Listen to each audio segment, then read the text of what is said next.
Hi, welcome back to my channel. My name is Noor, and today I wanted to give you 5 quick tips you can use to improve your college application, especially if you're right at the cusp of the deadline and you're looking for last-minute tips. My first tip for you is to make sure your extracurriculars are ranked in order of most to least important to you, significant in terms of impact that you've made through your extracurriculars, or relevance to your major. So I'll explain these a little bit more. Significance to you could be something you wrote your essays about that you think you should definitely highlight the amount of time you spent on. Relevance to your major could be anything related to a course you took on your own time, related to something that you're going to study, or maybe you started a club related to something that you want to pursue in college. That could show interest in the areas that you're going into.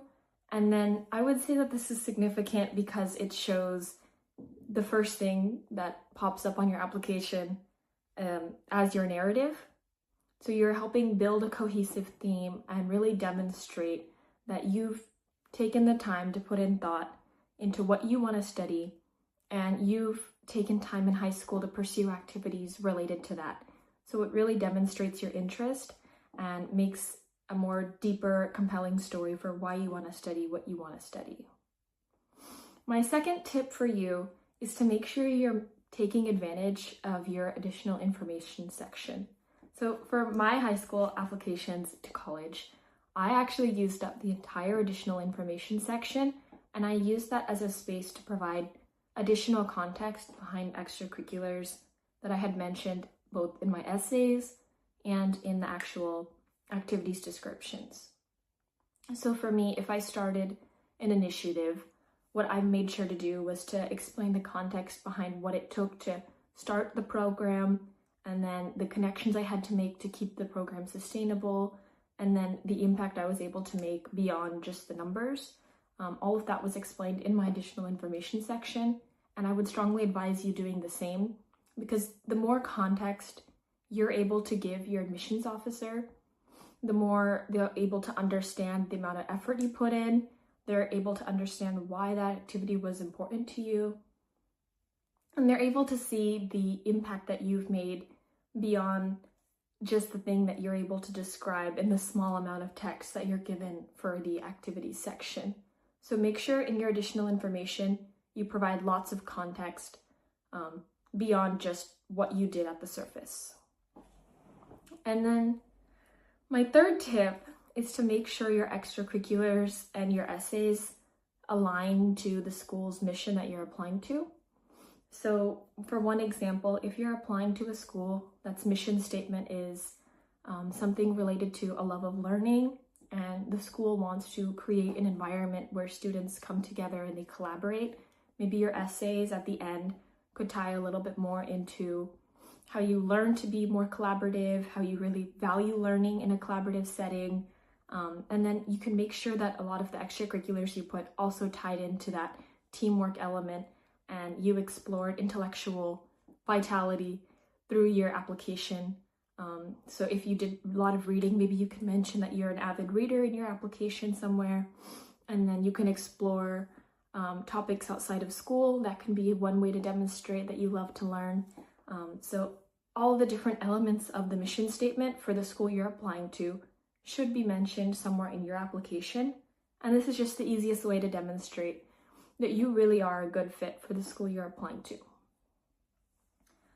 And my fourth tip is to make sure that you're not giving any generic or general advice, or any specific statements that you have should be very clear so that they make sense.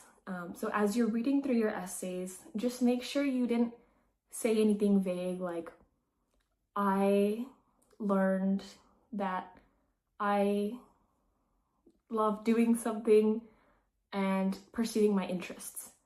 I think it's kind of hard sometimes for admissions officers to understand exactly what you mean, and sometimes people may interpret things in different ways. And you as a writer might say something that you're able to fill the gaps in for. So for example, while you're writing, maybe there's an activity that you're trying to write about, but you have context. So you're not fully explaining what you did, and you're giving general statements. So if there was an issue that you solved, maybe you're saying that people weren't working together well, but I think it would be better for you to explain a little bit how they weren't working together, why that was an issue, how you saw they weren't working together, so that admissions officers aren't left drawing their own conclusions, which may not go in your favor. And then my fifth thing to make sure you have in your application before you press submit is to make sure that your essays are focusing on you, your growth, and personal learning. Make sure that if a prompt asks you to use 300 words to talk about your favorite song or send a letter of gratitude to someone who matters to you, you're not using all of that space to talk about someone else, but you're being reflective. And you're not going to need to be very philosophical, but make sure you're showing that you're a thinker and you have deep insights into what other things around you have done to change you as a person. Because if you're able to reflect on things in a way that both answers the prompt and reveals a lot about you, I think that would be a better use of space than making your essay entirely about something else. I think making sure that you're really using all of the essays you have to reveal as much as you can about you is a priority. And if you see in any of your essays that you're focusing a lot on something that isn't anything about you, I would just cut the sentence if you could, and maybe add a few sentences in there to talk about what you learned and how you applied what you learned and how you grew from each situation, just to make sure that everything ties back to you and your application and not other people. Okay, I hope this was all very helpful, and good luck as you guys are submitting your college applications. I know it can be a stressful process, but you're almost done. Thank you.